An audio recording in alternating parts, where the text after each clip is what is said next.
Systems have revolutionized various applications across industries.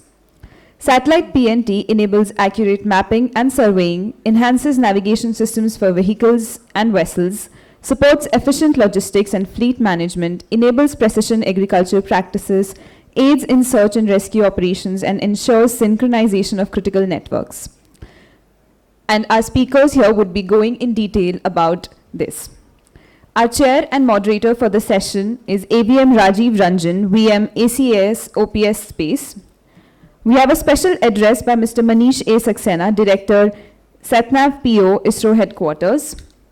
We have our speakers, Dr. Rachit, Bhatia, Space Safety Analytics and Research Lead, LeoLABS. Mr. Rohan Verma, CEO and ED, MapmyIndia. We also have Professor Roshan Srivastava from IIT Tirupati, who would be joining us shortly. Rajiv sir, I request you to please start the session by introducing the speakers. Roshan sir is here as well. I think I'll continue with the plan, because in the military you must start your activity with the full resources. And of course, whatever the plan you make, be ready to throw out of the window, because it never follows those plans. Nevertheless, welcome to track 2, application enabled by the satellite PNT capability. Good morning to everyone, and special good morning to my esteemed panelists. Satellite position, navigation and timing PNT system have revolutionized every aspect of the life. In fact, the timing which we are starting on is based on the GPS time, which is based on the satellite. It's more important for the military guys, and especially the fighter pilot, which I am, because in the olden time, when I used to start my day, it was a nightmare, because I had only 2 technology to fall back on to fly in the air. The 2 technologies were MTD and EB Mark II. You'll ask, what is MTD? It was a moving thumb display. It was a paper map in the cockpit on which my thumb is to move on a line as I was moving ahead on the tracked line. And when I was lost, it was reverse. I had to look out from the outside and correlate on the map. Otherwise, it was always from the map to the ground. And EB Mark II was my 2 eyeball without the glasses. So, of course, now we have moved on to the GPS, navigation system, and even the autopilot, which virtually takes an air crew or the pilot into the battle space, more or less until the weapon delivery or the combat engagement, or just short of the landing, he takes over manually in the fighter cockpit. Otherwise, in terms of the civil aviation, it is virtually everything you can do on that PNT, space-based PNT systems. It's essentially the large facet of the life it permits, from the mapping and the survey, enhances navigation system, from the vehicle to the vessel to the spacecraft to the aircraft, and supports the not only the logistic entire supply chain with RFID, enables precision agriculture, aids in the search and the rescue, which is critical for majority of us when you operate over the sea or over the mountain and the plains, into the desert. Synchronization of the network in terms of all of them running, including the internet. It goes on to touch every aspect of your life, from your getting up morning alarm to the night sleeping the alarm. All of them, they get governed by that particular timing from the space. The first of the global navigation system, that is GNSS, was the GPS, which is akin to the surf for the desertant powders, was approved by the DOD in 1973 of US, and essentially it had 4 essential components. The components were time of the signal transmission, known satellite location, speed of ratio waves, time of arrival, and the same is true for the other GNSS system. All of them determine your position, that is receiver's position, by estimating the distance from the multiple satellites, whose position is known and by basically measuring the various time delays with the reference signals. Okay, the satellites are essentially positioned in the 3 orbits, LEO, MEO, and GEO. However, largely the most of them are using the MEO satellite, 24 of them in 6 orbital plane, 60 degrees to each other, 55 odd degrees incline, and the GPS is around 20,000 feet, and some of them are very close, rather all 4 of them are close to each other, while the Indian one is little higher. So with using this, guys, you get positional accuracy and the fix and the various timing. So now they use various kind of frequencies from L1, L3, S-band, and etc. to receive on the ground, and they get controlled by the entire set of the ground segment, and the receiver could be from your in the watch to the handheld sets to the aircraft and the platforms, and giving accuracy anything between 3 to 7 meters in the civilian sector and improving further on. And a whole lot of technologies involved. I would not bore you with all those list of the technology, but straight we come to those 4 of the permanent one. That is, one is GPS, European is Galileo, they're GLONASS for the Russian, BADU for the Chinese, and they're also the regional by the Japanese and the Indians. Also, there are certain augmentation system like a VAS or Gagan, and our own IRNSS or the NAVIC, the last one being launched on 29th May of this year with a new set of the rules, the Gen 2 kind of a thing, a satellite with the better timing and the better frequency controls. As per the estimate of one of the study, the business for the global PNT was 962 million USD in 2020, and it is expected to grow to 8.3 billion in 2031. However, all these are vulnerable to attack or jamming or spoofing. So there has to be a holistic solution, and to facilitate this holistic process, we have a panel of specialists in front of you who will cover a special aspect based on their expertise and enlighten us. The first would be obviously governance and the technology, for which we have Dr. Manish Saxena, who is the director SATNAV at ISRO. You couldn't have the best person on the panel, and he is the one who is going to educate us on this aspect. And also on the extreme or the panel, we have one industrialist who is passionate about this, another guy who is going to tell you how the space vertical is, PNT vertical is going to impact us. So on the policy framework, he'll be covering, Dr. Manish would be covering policy and strategy, governance, and also a little bit on what is the future for the NAVIC, spectrum management and the frequencies, etc. Is there any need for advisory board, or is there any advisory board for PNT segment and the SATNAV policy itself, and a little bit on the emerging technologies and the capabilities? May I request you to take on from here? So you all have 15 minutes each to cover your aspect. Thank you.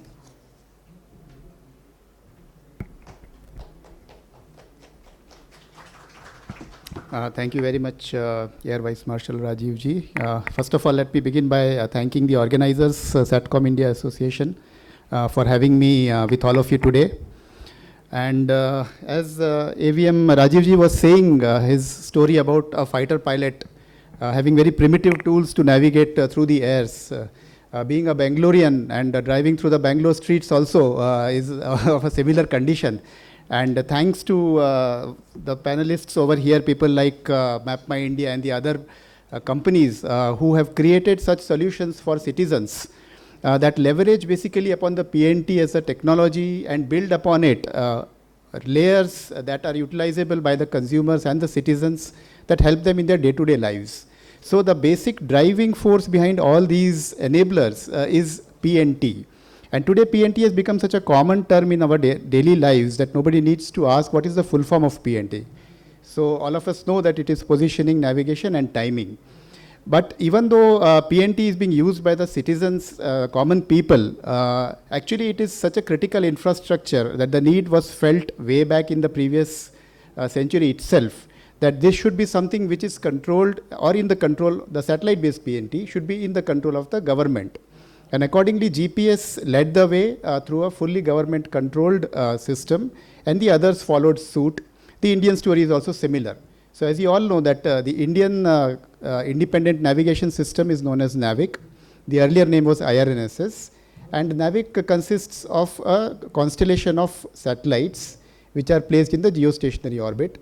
And in PNT system, based on satellites, has three segments. The first is the space segment, the other is the ground segment or the control segment, and the third is the user segment. Essentially, the space segment and the control of the ground segment are usually managed by the government departments. In this case, it is the government, that is the Department of Space, which established the space and ground segments for NAVIC. And today, as you all know, that NAVIC covers India and 1500 kilometers around the Indian landmass.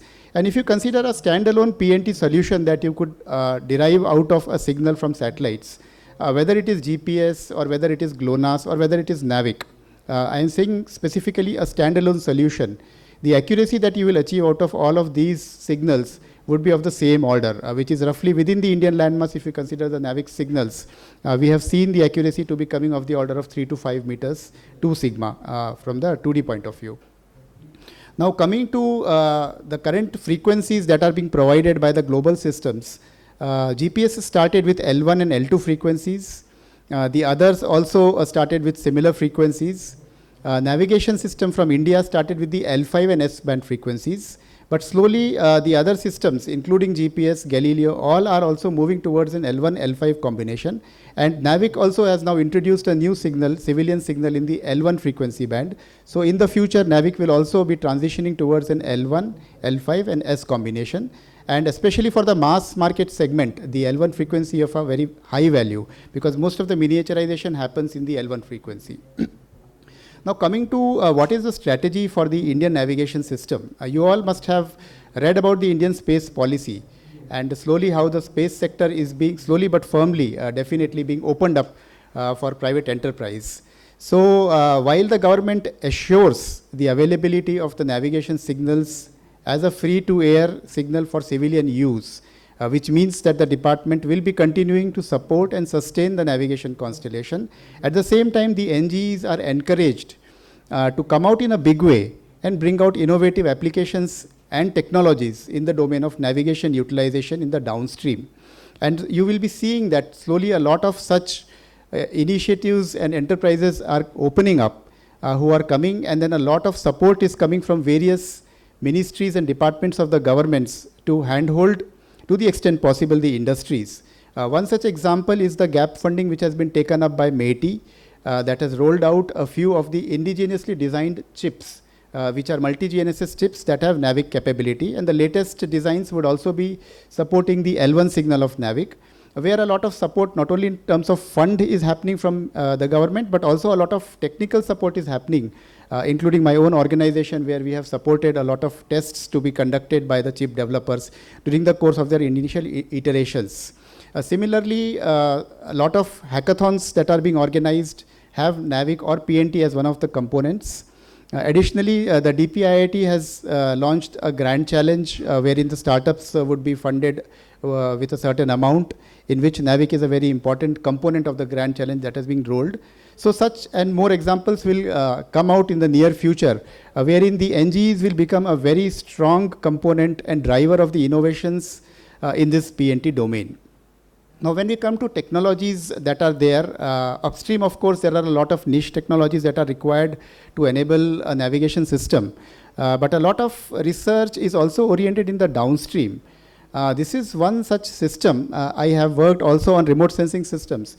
But PNT is one such system wherein the design itself has to take care of the entire loop, that is starting from the space segment, control segment, and also the user segment has to be kept in mind when one is designing a signal structure or when one is designing a satellite. So this is something very important, and usually any new introduction takes a lot of time for this specific purpose, that even before you introduce a new signal or a new service into the satellite, you have to ensure that the people who will be later on implementing these services are aware of this and it is feasible for them to incorporate that.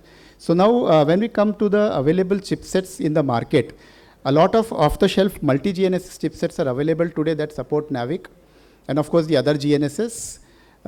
Most of them are, or many of them are, actually some of them rather are designed within the country. But of course, today we do not have a foundry in the country, so all of them have been fabricated outside. Some of them are available in the form of a single chip solution. Some of them are available in the form of a module, in which case 2 or 3 such chips are stacked together to form a single module. But all of these are catering to the various end uses of PNT systems. And as we know that the PNT end uses are of a large variety. And these are things that are driven by the mass market or things that are driven by very niche applications. So accordingly, the receiver technology also gets dictated by the kind of the application, the form factor, the power, the accuracy that is required of the end application. And so there are chips that basically try to optimize the accuracy that is achievable. There are chips that try to minimize the power that is consumed by the chip. Or there are also devices that work and provide just timing as an output and try to provide timing as the highest accuracy possible through the receiver technology. So a lot of sectors have been opened up and enabled by PNT as a technology. We know very well about the mobility as the prime driver behind PNT, both in the strategic domain as well as in the civilian domain, where a lot of vehicle trackers are today available in the market. Then the industry uses PNT as its infrastructure, as a key infrastructure. Similarly, the national infrastructure itself utilizes PNT as a very strong component because as you know that location and time are very critical for synchronizing across the country. And time especially is one thing that is going to be of a very critical and strategic importance to the nations. In that direction, India has also taken very definite steps towards ensuring that the entire country is having a traceable standard time that is disseminated at all nooks and corners of the country. Additionally, there are very niche scientific applications that are enabled by PNT, some of which relate to the study of the atmosphere, and also some of which relate also to the movement of the crusts of the earth crust and the plates across the continent through the very accurate measurements that are being enabled by the GNSS signals, the navigation signals available from space. And of course, there is a captive domain of the strategic sector which gets fully enabled with the availability of PNT technology. Now, when we look at the emerging applications of PNT, the key drivers behind the emerging applications are, first is the accuracy that is achievable. Now it is not just a standalone PNT signal from the satellite that determines the accuracy. There are a lot of assisted technologies that have got developed through research from the industry and academia, which are able to today provide up to millimeter level of accuracy in a receiver, that too over a long period of time, which is very, very helpful in a lot of survey type of applications. Similarly, the availability of signal. If you set up a terrestrial system, there may be issues related to availability, but a satellite in space is always reliable and faithful, and it will be able to provide you signals 24/7, and the signals will be accessible any place, be it in the oceans or in the deserts. So that is another key enabling factor that has made PNT the choice for the emerging technologies. Similarly, the integrity solutions that are possible through a lot of processing softwares that can pinpoint to you whether the particular satellite signal is reliable or not.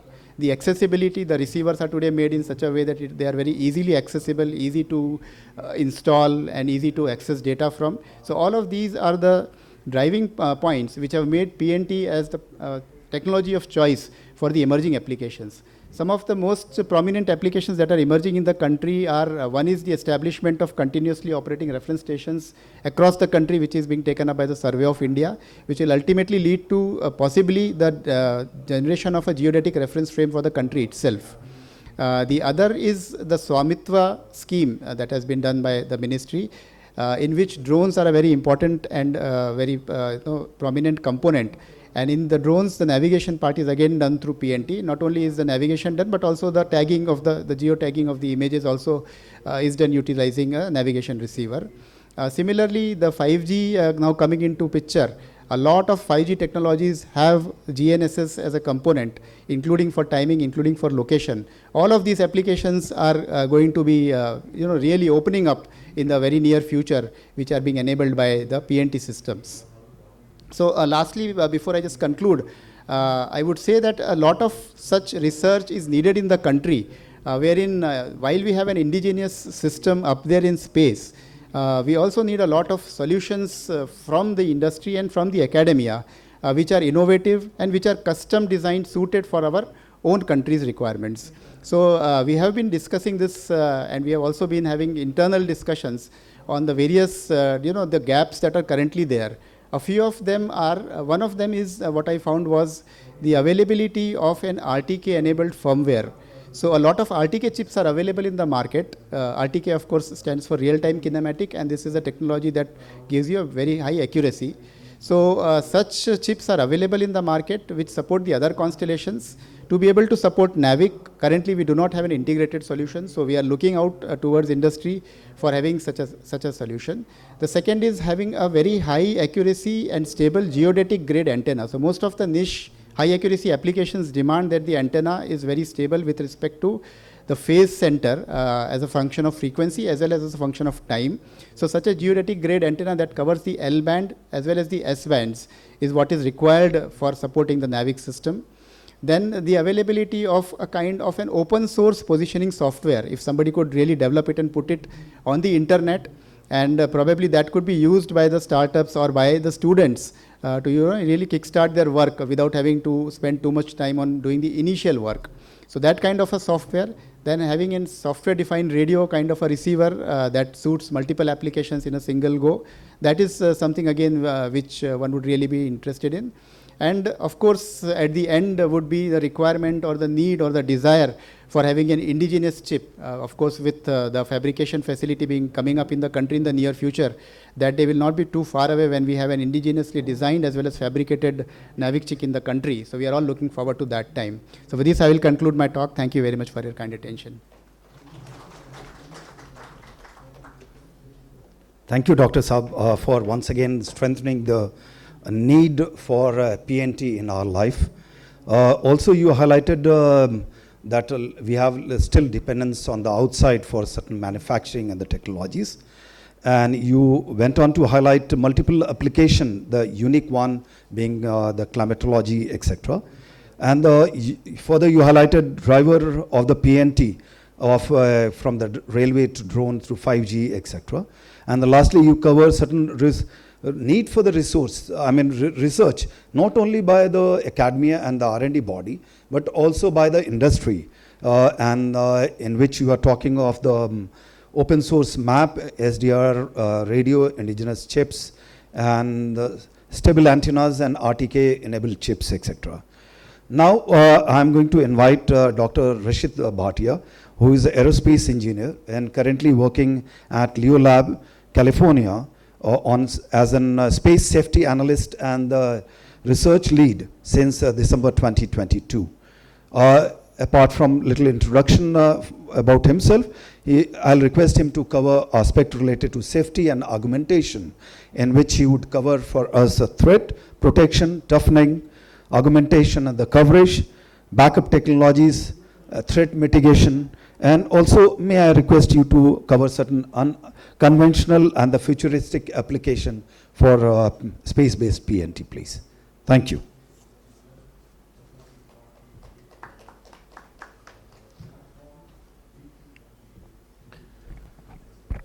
Hello, can everyone hear me? Excellent. Good afternoon, everyone. I'm Rachit Bhatia, and thank you, EVM sir, and my esteemed panelists, and SIA-INDIA for having me here. So I've been with LeoLABS for 3 years now, and in my past role, I have worked on guidance navigation controls and PNT in space and GPS-denied systems and novel technology that can use advanced sensors that can unlock PNT at a very fine precision level. And if you were to think about this, PNT in space and PNT on land and different regimes, aviation, we were talking about drones, those are all very much linked. And it is very important to have these novel PNT systems and also protect those novel PNT systems. So we have NAVIC now available, but it is also very important to ensure the protection of those NAVIC satellites, for which there's a space situational awareness domain, which is entirely separate, but we have been talking about that. So LeoLABS is about PNT in space and enabling space situational awareness, right? Over here, what we are talking about is the multi-domain PNT systems.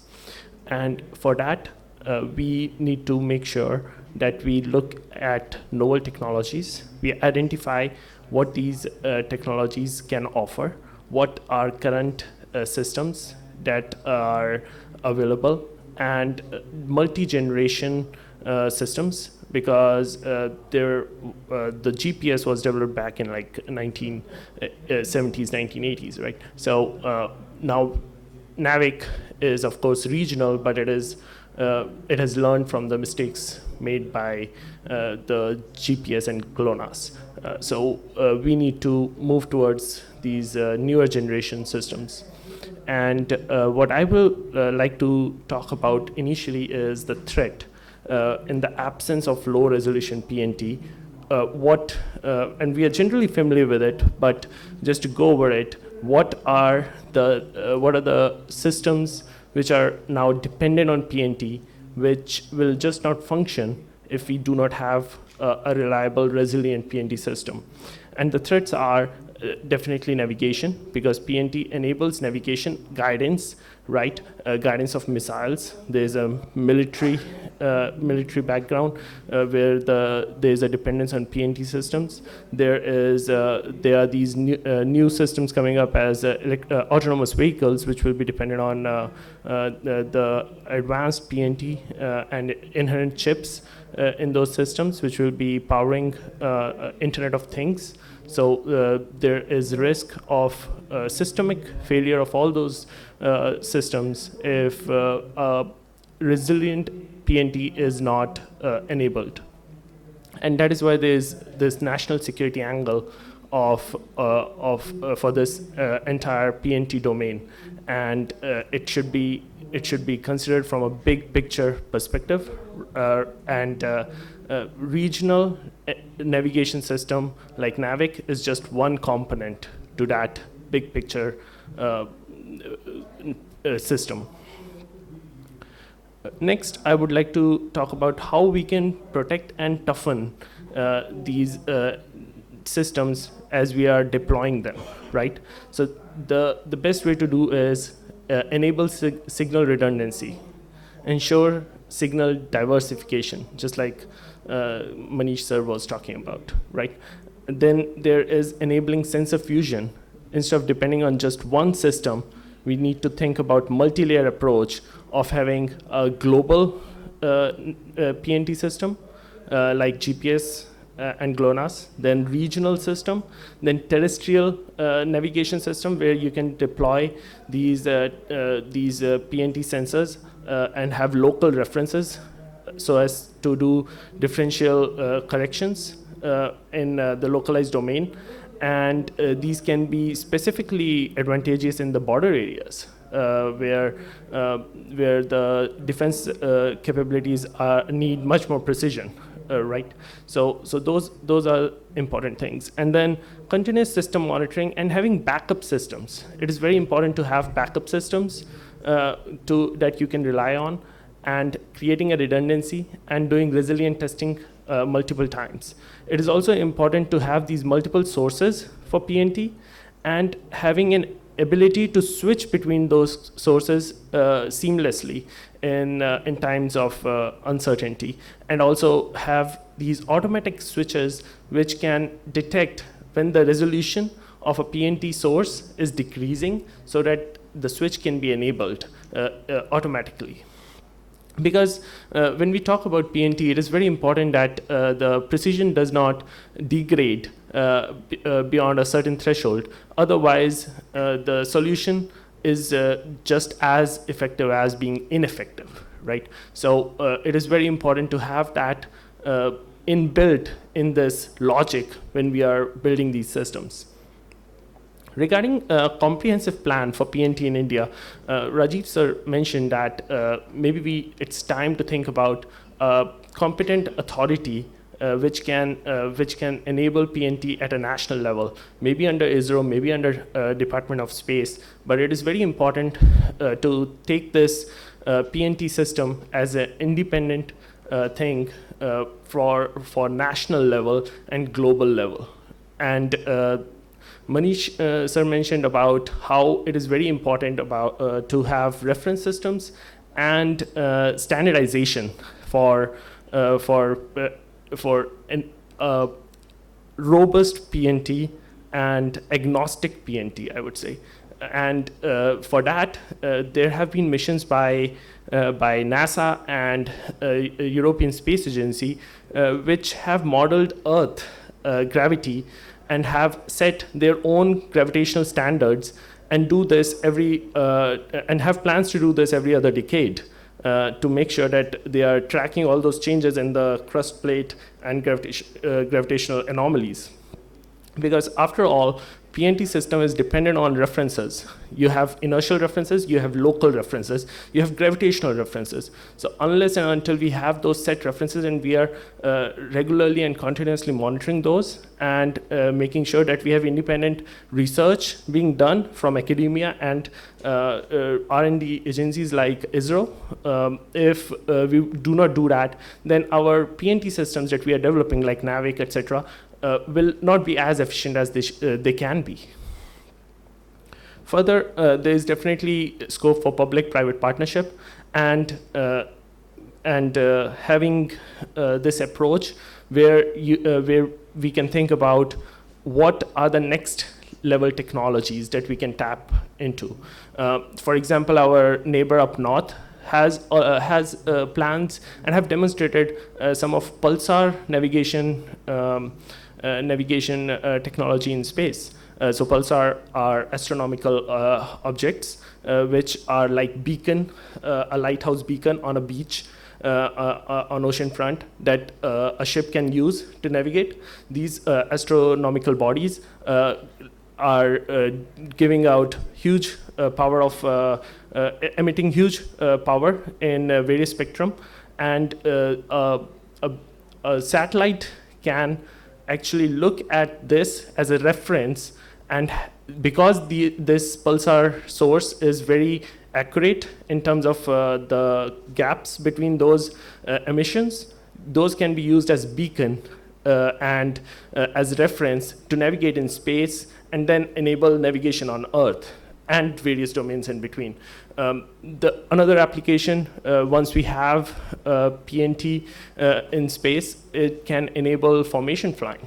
Formation flying in space, formation flying on ground, formation flying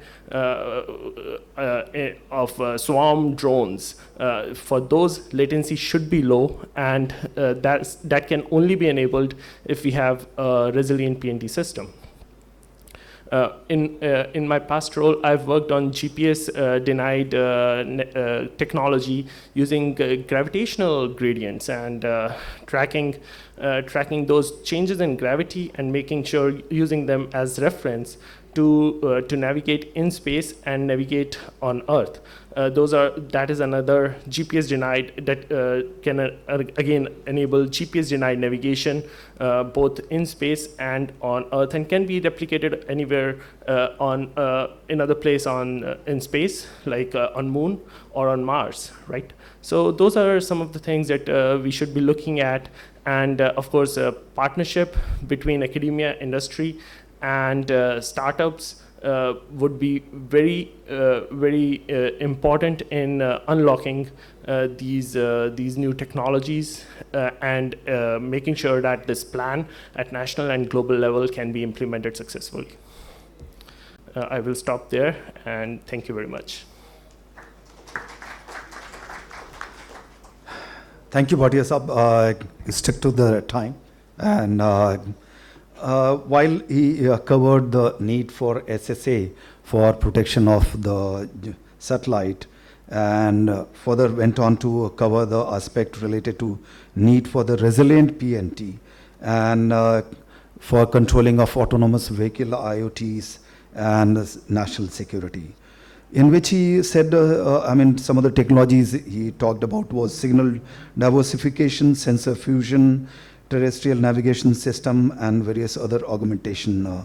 Also, he highlighted need for an authority which can be used for standardization of the robust PNT. Then he covered some of the unique futuristic application, formation flying, etc., and the future technologies in terms of measurement of gravitational gradient to overcome the GPS denied environment. And incidentally, the armed forces are training themselves how to operate in GNSS denied environment. They have regular certain exercises they do conduct so that they are proficient to do but nevertheless, we are looking at some of the technologies you have highlighted. Believe me, ladies and gentlemen, in over last 2 to 3 days, whatever I have done, little understanding of the PNT system is actually made me much more wiser. And therefore, there is a need for education and awareness and the research. So there we have a Professor Roshan Srivastava, who is a professor at IIT Tirupati. His main interest area is hydroclimatology and remote sensing, GIS, etc. He is also project director at IIT Tirupati Innovation Hub since March 2021. I would request you to introduce us on the sustainability and the growth of this particular sector, certain awareness and HR development aspect, research innovation, technology innovation hub and the lab for R&D, funding and startup ecosystem, so that we educate ourselves in this particular domain. Sir.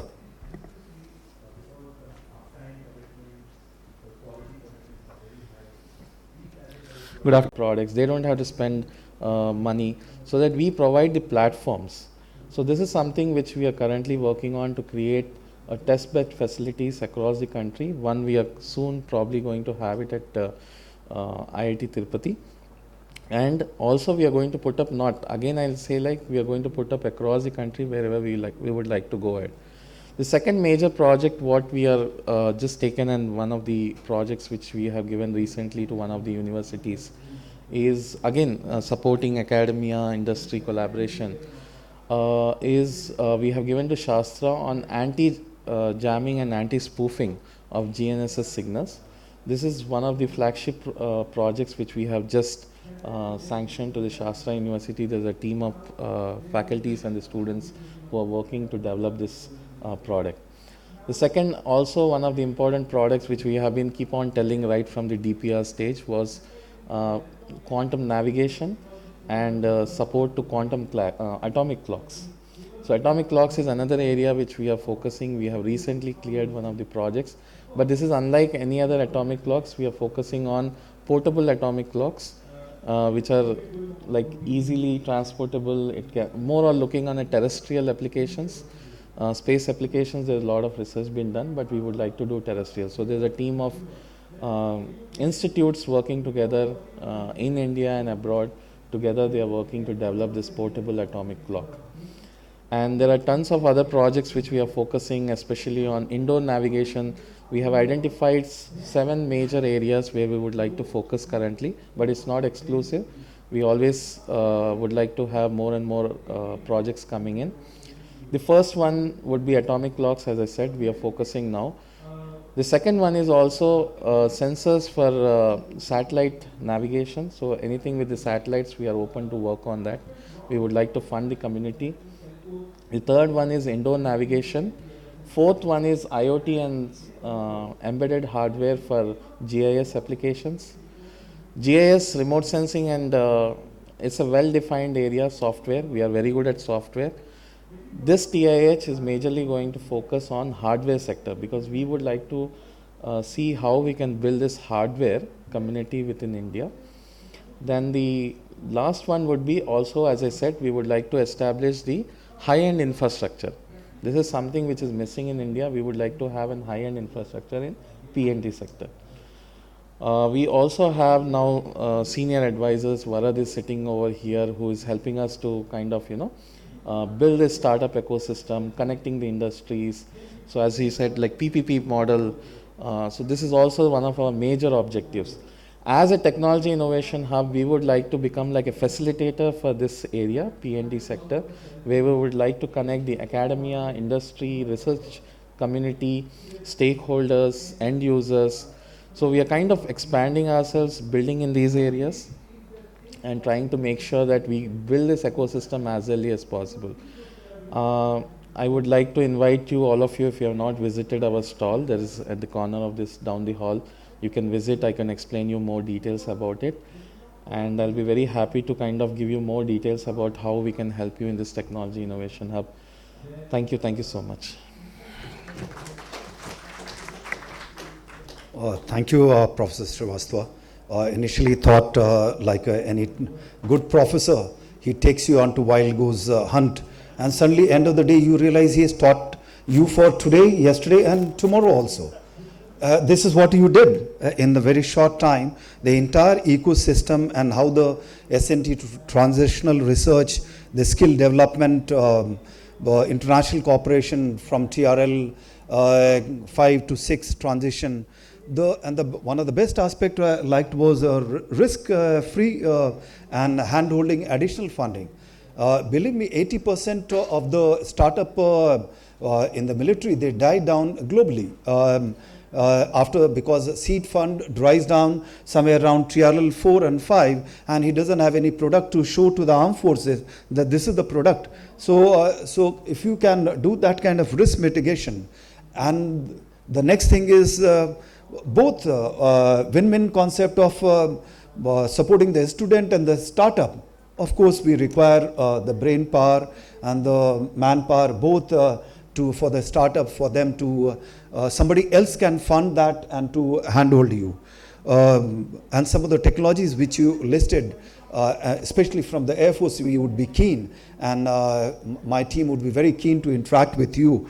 And surely, I think you bring a blessing from Tirupati, where you come, for the armed forces with those products. Now finally, I would call upon my friend Mr. Rohan Verma, who has put his life, happiness, money into this particular sector. He is the CEO of MapmyIndia, a passionate entrepreneur with a mission to put India on to the globe literally through maps and the location technologies. Stanford engineer graduate.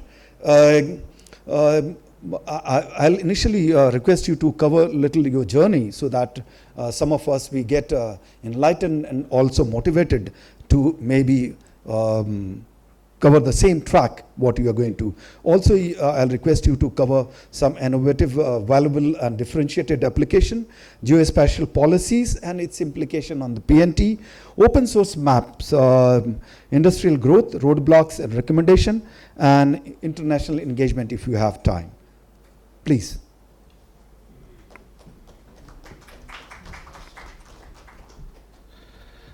Sir, it's a privilege, honestly, for me to be here. I mean, speaking in front of you all on this stage and in front of this august audience.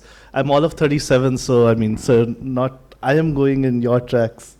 It's not the reverse. I think I have always been inspired by some of the best people in India, mostly. Of course, some people from outside India too. And I've always been motivated by the desire and ability to bring positive impact to millions of people in India, around the world, and also to ensure that India is at the forefront of the world. So I grew up in Delhi. I studied at Stanford. I did my electrical engineering. This is my undergrad. And of course, at Stanford, I do remember walking around the Aero Astro building and seeing the GPS, the charts. In these colleges, you have big boards where they talk about, the history of GPS and all of that. So I was, I guess, 18, when I saw that. Of course, my parents were already in digital mapping since 1995. So I grew up since the age of 10, seeing maps and location. And I'll come back to their journey, probably more interesting than mine. And the other fascination I had in college was around semiconductor fabrication. And so this goes to the point what you said, that we need to be able to design and manufacture these Navik chipsets in India. Then we'll really be Atmanirbhar. And I mean, so that I guess that's holy grail, because I think on PNT applications we've really done a lot. I mean, we are totally Atmanirbhar. Thank you. So, but how did MapmyIndia start, and why this PNT panel is so close to my heart is because it started with my dad's vision that someday 80% of all data would have a location component to it. This is what he used to say back in 1995, which people said, you are crazy. Like, this doesn't even make sense, the words you are saying. But he and my mother had this conviction that everything would have a latitude, longitude, altitude, and time associated with it. And the gap that they saw was that no digital map data existed, at least not in the public domain, for the country. So, and they believed that there are infinite applications and benefits of this technology. And growing up, I also believed it, and I believe it. And that is what has led to 28 years, from 95 to 2023, of continuous perseverance in face of all sorts of odds.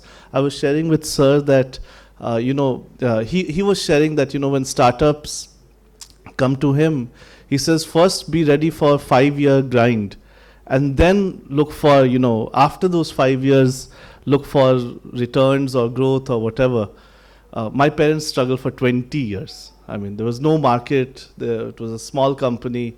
But after those 20 years, growth has happened. We are, as a result of the efforts we put in, but also the support we've gotten from the government in liberalizing the geospatial sector in 2021, followed by liberalizing the drone sector, which also is a space we play in quite deeply, and also the space sector, which is something that we have been peripherally involved in, because we are from the application side or the device side, but now we are heavily investing in the upstream side. I'll talk about it. The space sector also being liberalized. As a result of that geospatial, which is our core kind of our business, we could go public, and we listed. The public market made us a unicorn. It was not a private valuation. We were last valued at $255 million in 2015. But when we went public, we issued it at a price which was, maybe market cap was $700 million. But the public market made us a 10,000 crore company. So that really tells you the size and scope and potential of PNT and PNT-based applications. So that's kind of, I hope that gives that the journey perspective. It's a lot of hard work, and of course, kind of the way Navik has GPS to contend with, because GPS exists, it's everywhere, it's a monopoly. So similarly, MapmyIndia has a monopoly we deal with, which is Google. Google exists everywhere, and I don't think it's by choice, honestly. I think it's by design. It has been hoisted on us. But when you have something like that, then you become used to it, and so that has been a big challenge for us. But I'm happy to tell you that as of yesterday night, or yesterday, Mapple's app, which is our indigenous mapping app, is the #1 app on the Apple App Store, above Google Maps. I mean, it's still there right now. I mean, who would have ever thought that Google Maps app everybody uses. But like there's another indigenous maps app, and this is organic. We don't do advertising. Most people don't know about us. The biggest thing, feedback we get from all the well-wishers, and we have many, honestly, is why don't you advertise more? And we say, look, it's going to be very expensive to advertise against Google. If we play the advertising game, they can play it better. So what we'll do is we'll play the product game. We'll just make our product much better. And so the people who use us will love us. They will promote us. And honestly, that's the best way to build a business, build an application. Just build something better. Focus on that. We will do advertising because, I can't like keep one-to-one convincing people to download and use the app, which I'll highly recommend. But anyhow, the point is good PNT applications which are differentiated, which are valuable, will find a market. And frankly, that's why I believe that Navik will also have its time to shine. And so coming to Navik and PNT, I think India needs complete Atmanirbharta. When it comes from the satellites to the chipsets to the devices to the applications, I think India needs complete Atmanirbharta. When it comes to the digital economy, meaning phones, meaning OS, meaning applications, telecom, and I think it's all happening. It's all happening in the last few years. It's a very strong-willed government. I think if I look at even the armed forces, it's a very strong-willed armed forces, the citizens, the entrepreneurs, the media. I think this is the moment for India to shine. It is happening, but it's challenging.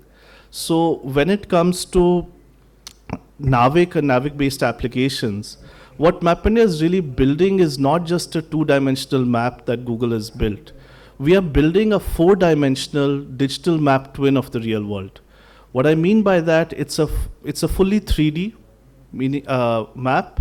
It's high definition, and if Navik can provide precise positioning, accuracy, the maps that we build will be high definition, which anyways we get from DGPS and RTK and all of those. But then the application side can also provide HD positioning, high definition positioning, and that can really help in, let's say, ADAS. Cars can have less accidents. Of course, it helps in precision missile guidance or drones and all of those things. So we're building a three-dimensional high definition map, which is information rich. This is not just an image, not just a model, but completely vectorized. You can know about the attributes of any place, any object. And it's updating in near real time using IoT. So that time is that fourth dimension.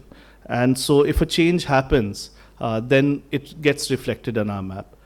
And how we are doing it and what applications we have built is something I call in this forum MINDAGs, MINDAGS.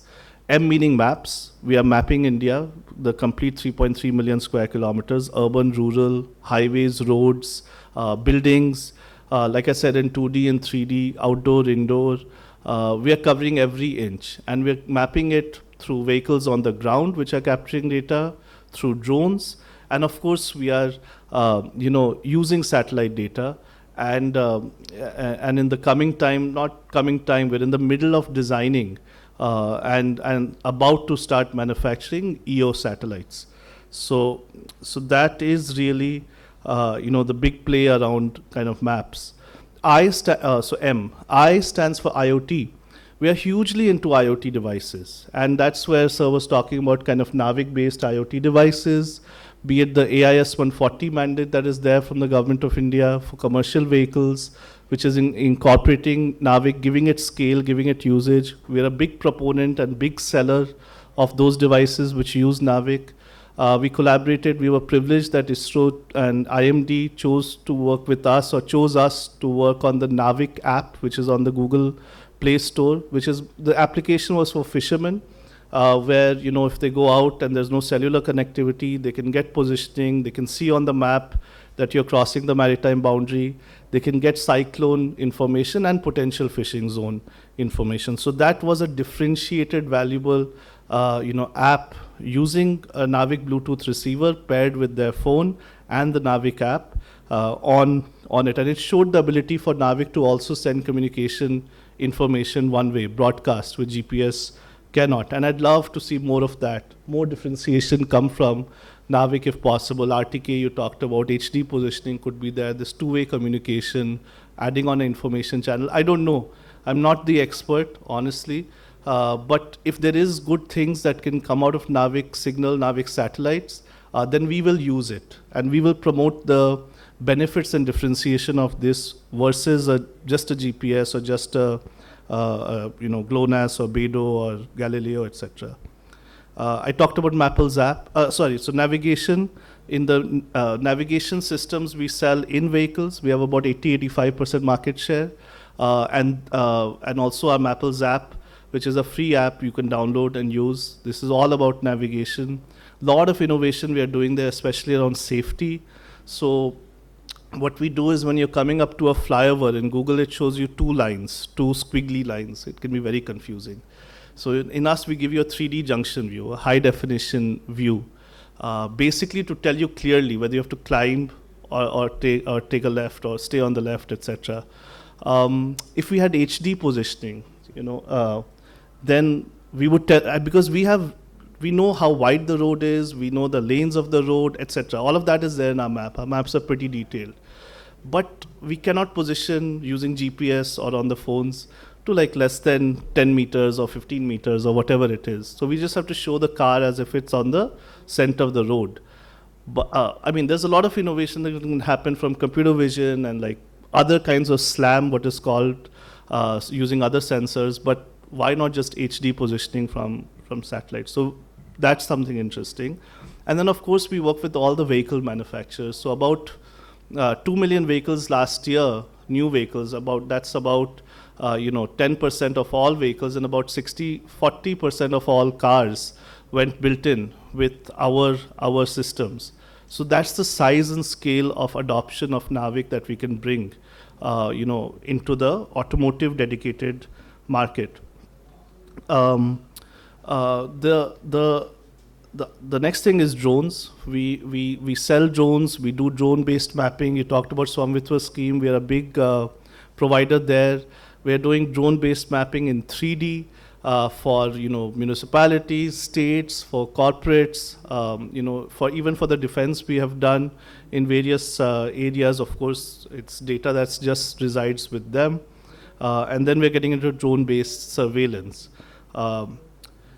Then analytics. We have analytics and AI. We have our own Google Earth equivalent, indigenous equivalent. So a lot of people use Google Earth for 3D kind of visualization, but you don't need to use it. MGIS that we have is a full 3D Google Earth equivalent plus, which can also sit offline in a box. Like Google Earth, you are telling Google what you are seeing.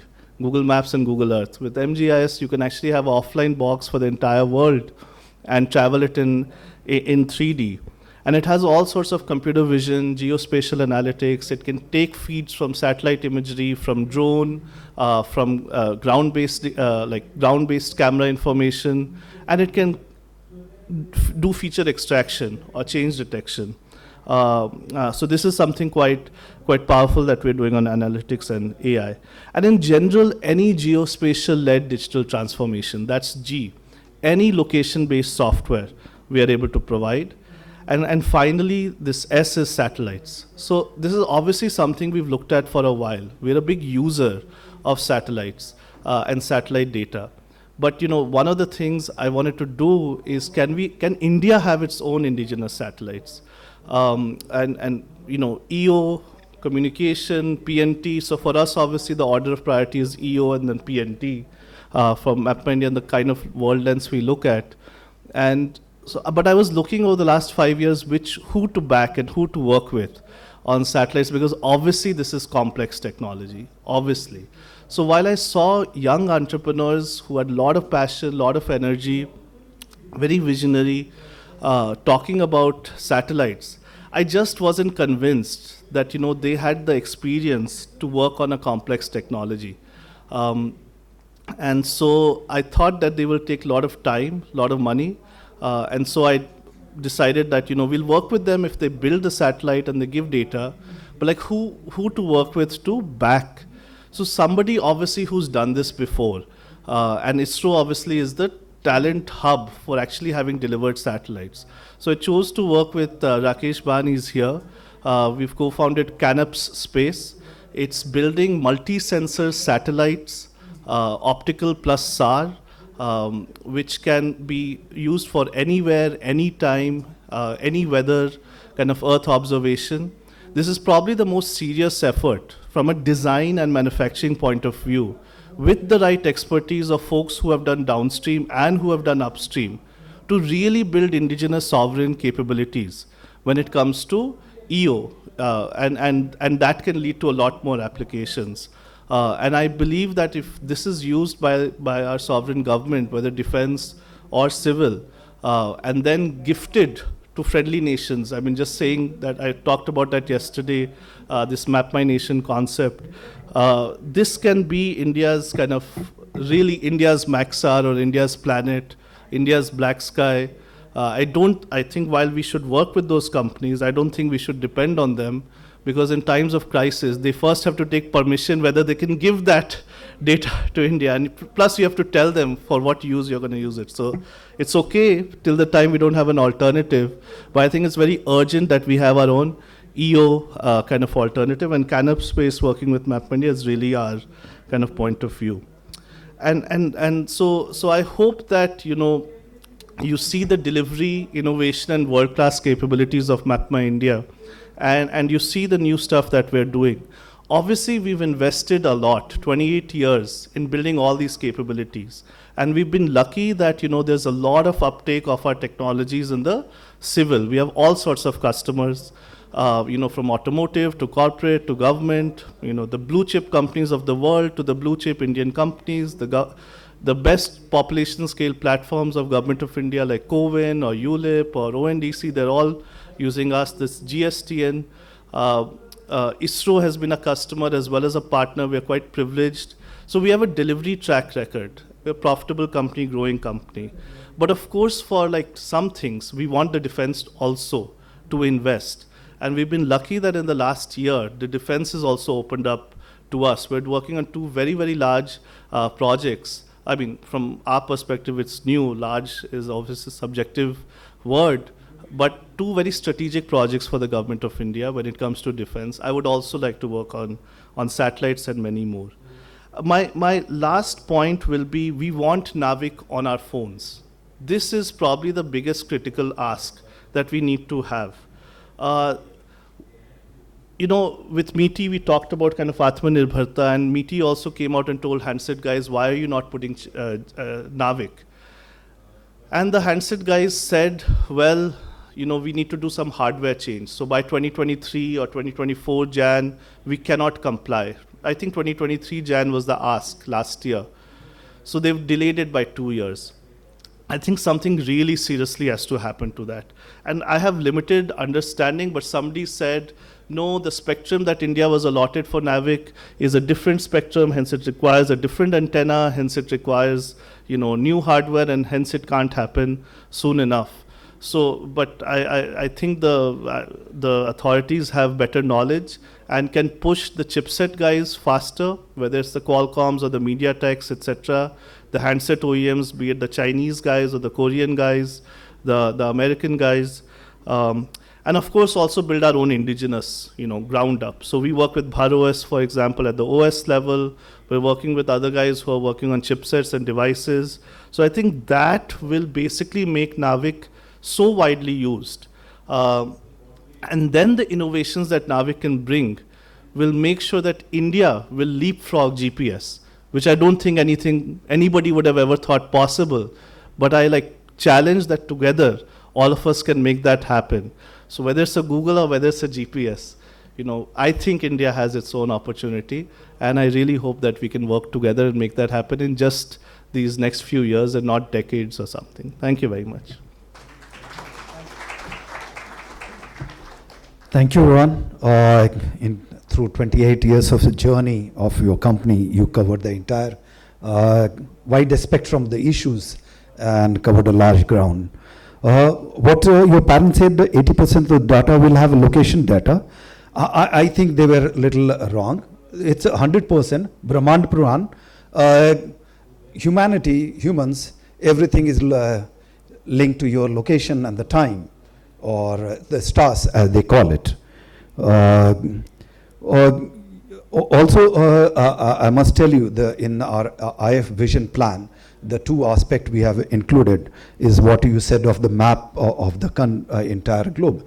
The three time frame 27, 37, 47, in which we have said by 37 or so, our African and other friends must get a Google kind of map from us, and by 47 we must map entire globe with a centimeter accuracy kind of a map every 90 days kind of a visit we must have. Also, the business will grow because recently the handset etc. for the Navik etc. is coming up, and there is a tremendous potential from each of the human carrying a chips of the Navik, and what you said also along with that voice and differentiated application. Even the bombs will carry those chips, because we want them to see that Indian chips has come and hit them. And when you presented last year at NSCS and quickly downloaded Maple, and I find it pretty good, and regularly, personally, I use Maple as much as I use the Google map. Thank you for enlightening us on those aspects. Before we open the house for the question, I'll just talk of a few lines on the testing, certification, and global partnership. See, we all keep saying, why don't you other armed forces and we develop some standard of our own? If you develop your own, you will be like a Japanese government who has just opened up their thought process, and 2 weeks back, they said we'll adopt the global standards so that we fit into the global supply chain. And also, when you have the global standard, then the test schedule, acceptance process, etc. are the global norms. So therefore, your qualification and the standardization agencies here don't tell you, okay, ye bhi kar lo, ye bhi kar lo, ye bhi kar lo, because there is something there, and the certification process by DGQA or somebody else continues for 2 years or 3 years, and you are shit scared to go to them, because now you have a global standard, they have nothing else to add. So adopt the global standard, fit into the market, do your certification process fast, and to top it up, can you like a South Korea or anybody else who have G7 partnership to recognize your certification and QA/QT process? G20? Why not ask all the G20 to recognize your processes so that your product can seamlessly from one market to another market go, and no requirement is certification and qualification is required once again in that country. Or you can adopt here some of the thing which you want to put into your hardware. He doesn't ask you, iska bhi certificate dikhao. Bhai, ye raha. It's already proven. So we need to be very smart in how we do the business as we move forward. And one of the biggest stumbling block is certification, standardization, and QT process. This is the way only you can overcome our existing mindset. Also, I would request InSpace, SIA, and ESPA and ENSIL to work with ISRO and BIS to overcome, maybe under the overarching umbrella of QCI, Quality Council of India. That's the only constitutional mandated body for the quality assurance. Why should I have the other agencies dictate terms? There has to be a Supreme Court. Why not QCI being Supreme Court to handle our industry? So let's think a little differently.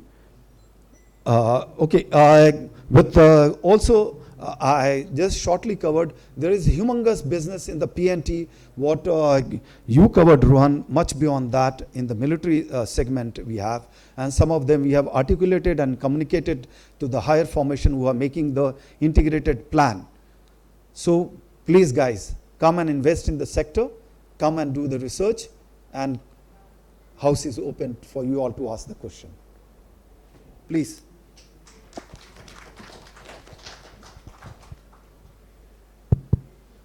Hello, good afternoon. This is Siddesh Naik from Upagraha Space. We work on spacecraft autonomy and satellite swarms.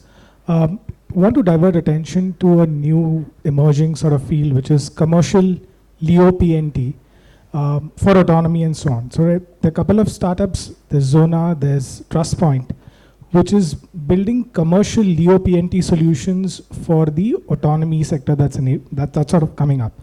So question was to Dr. Saxena, if you could comment on the technical feasibility of such solutions, especially in small sat, microsat, nanosatellite class factors and the distributed atomic clock architecture.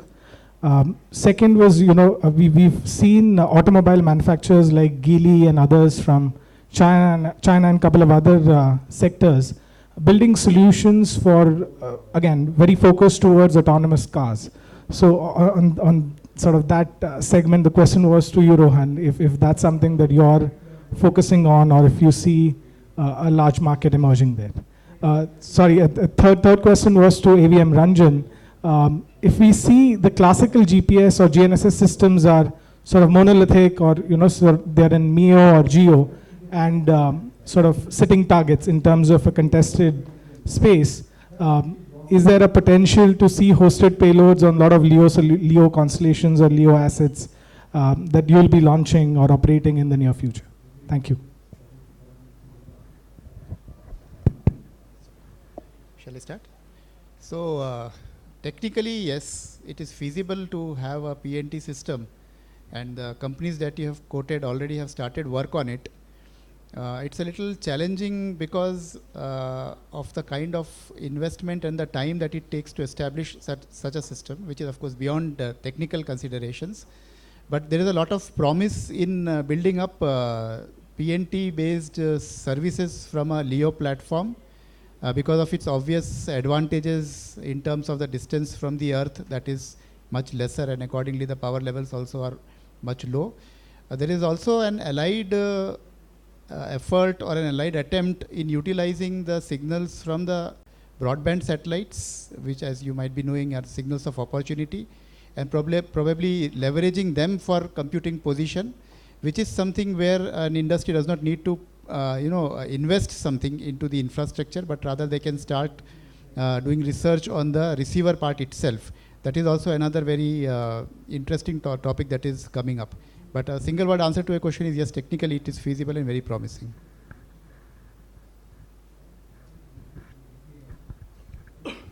Yeah, I alluded to that with this safety and ADAS. I mean, driverless cars and all, whether societally it will be accepted in India is a question.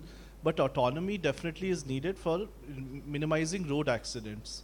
So definitely the automobile manufacturers would look for a better, what I was calling HD positioning, high definition positioning, because again, we have the maps of the road, but we don't know which lane you are on or how close to the drivable part of the road or encroachment you are. So I do think this can be a big market. I don't have the answer to HD positioning. Is it commercially viable? Technically I know it's possible. So I'm pushing for like Navik to have such capabilities, and we are happy to kind of contribute if we have some discussions. So yeah. From military perspective, and also when we are interacting with some of the higher ups in the ISRO, we found that LEO would be an easier target than MEO or GEO because the SAT and other capabilities and also the soft kill capability what we are going to have. So fundamentally there is a little disconnect the way I look at as a military man the survival of LEO and vis-a-vis the other ones. So therefore, yes, in the autonomy sector, etc., LEO navigation systems are being talked of, satellite are being talked of. But to answer to your question of are you going to have the additional payload hosted on other? Yes, we have a thought process of hybrid payload onto being hosted, including further sometime we are saying if you can have on the rocket body itself, which are going to be last stage, etc., can we have that kind of little solution onto them and use those kind of thing. But in the going into the real future, the technologies from the armed forces we are talking of is quantum sensor based earth magnetic mapping with a fusion of the celestial navigation. That would be the one which obviously will be difficult to defeat, but it will take certain finite time to develop. We have a time to answer one more question, please. I'll ask.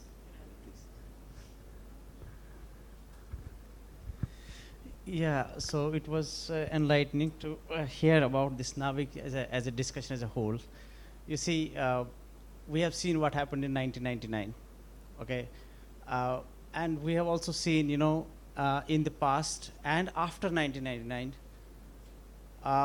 do you think the country who is providing this GPS locations and accuracy and timing free to our devices, our armed forces will rely on that to defend the country against the guys who are maybe actually the friends to the person or the country who is providing this service free to us? So what we have done after 99 is, I think there was again, I will come back to this, my earlier discussion, that trust deficit, that whether India can do it. The ISRO has proven it that India can do it. But what we're waiting for now in terms of the armed forces taking a lead, that because we know that NAVIC is not generating revenue, it doesn't have a direct market potential that NAVIC can be sold off, and I mean it can't earn revenue directly, but it's an indirect revenue. But defense has to take the lead to own this system to get it developed. There is a technology in the country, there is a capability to do it, but what has been lacking is, I think, the lead from the defense forces to own this and let it happen over the time from 1999. I think, do you have comments on that, ABM Ranjan? Right. Like any technology development, it has to be the government little funding, and especially so for the strategic and the defense sector. I fully endorse that. The armed forces have to come forward to do that. And there is a relation towards that. For last year or so, there has been good amount of discussion with ISRO and various entities. And the additional satellite constellation, how many of them in the various format of combination of GEO, MEO or LEO would be there. Those are under the final approval processes. You will find the armed forces have been told to do those funding for those satellite, and we are ready to do that kind of a job. Also for the in the segment of the user segment, there has been a push for immediate procurement, and which is happening under the fast track procurement cases, few of them. And also as a long term, what is our requirement? Those has been already been told at the higher body and NSCS and everybody. And some amount of sharing to the indicative figure has gone more than 1.5 lakh to start with in next 4 to 5 years. But the satellite, etc., the segment space vertical has to come up to sustain those. So it takes certain finite time. Elephant moves, but moves finitely. And soon you will find it will become a tiger, moving at a faster pace. Just going ahead from where the gentleman said, Manish, Amkal, Anand, we have been tracking on the mails. So we've been asking ISRO regarding, is there indigenization plan? A large number of NAVIC satellites are going to get launched. So are you having an indigenization plan? We have a whole lot of startups here to indigenize the various components, because right now also NAVIC is just around 50%, and we're asking the details. So is this a plan in place to indigenize further? And with a timeline? Right. So this is a continuous process, and in fact, starting from the day when we initiated the program to now, there is a lot of, many components have been successfully indigenized. Some of the components which had been procured in an earlier lot, they have to be continued, but going down the line, there's a definite direction towards full-scale indigenization of all the parts within the space segment. And the capability of the industry also today exists to do so. In fact, the latest NVS-01 satellite carries an indigenously developed atomic clock, which you all will be very happy to know that it has been decided as the primary clock on the satellite, and now it is giving, all the signals are coming from the indigenous clock only. And similar directions are there also for the high power as well as the other space grade components which are not currently, which are being imported. The only factor which will be a limitation right now will be the semiconductor, because bulk of that 50% is being contributed by the semiconductors. So unless we have an indigenous fabrication, that limitation will still be there. But again, as I said, down the line, this limitation will also be overcome. Second question to Professor Roshan Srivastava. We heard a lot of these technical innovation hubs coming and a lot of money. We had Chaitanya talking in the morning session about money, and if I could just give you a stats, you know, across ministries, if you take drones, around thousands of crores have been spent. So is this money, 3,000 crores, which that mission, national mission, is it sufficient, creating 25 hubs, giving 100 crores to IIT Tirupati over 5 years period? You're going to take it from TRL 4 onwards. So is it penny packet distribution, or is it some method in the madness? Is there a timeline? Are you looking at some really hard concrete things, or are you just frittering away all these resources? No, I think, yeah, maybe it is not sufficient, the amount what has been there. But to start off, I mean, the idea is very important that we start thinking in that direction, that the institute start thinking, the research community start thinking of converting that into products. So at least that thought to kind of create into the community to start off, I think this is enough. But this is a Section 8 company. Again, I have to start generating the funds. So I keep investing the funds into the startups, and then we have to grow from there. It's not a small amount, as you see. There are so many people with not having anything also, they have made fortune in this. We have been given at least 100 crores to make something out of that, right, in this market.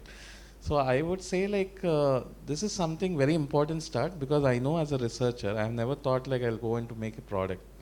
But coming into this Section 8 company and then seeing TIH, I've been able to bring a lot of faculty who are able to now think into product terms. So that is important, I feel. The intent, the way we want to take it off is very important. Yes, you give me 1,000 crores also is not enough today, but I'm just saying. So it's all about start, you know. This is what is the intention. So I think this is how I see as a TH thing. Thank you. Colonel Manik, I'll just add, this process has just started. Okay, we are investing only 0.63% of our GDP in the R&D. Cabinet has just approved 50,000 crore at National Research Foundation. And the objective is what you are trying to say, is the tier 1, all the institutes are getting good amount of money, and they fall into that. And the tier 2, 50,000 crore is there. So now we have to start looking at that. Can you, with this, create a university for PNT? Can you have a colleges, 4 to 5? Can you have a greater degrees, masters and the doctorate being done? Can you have those 10 odd colleges, 100 crore to start with for 2 to 3 years?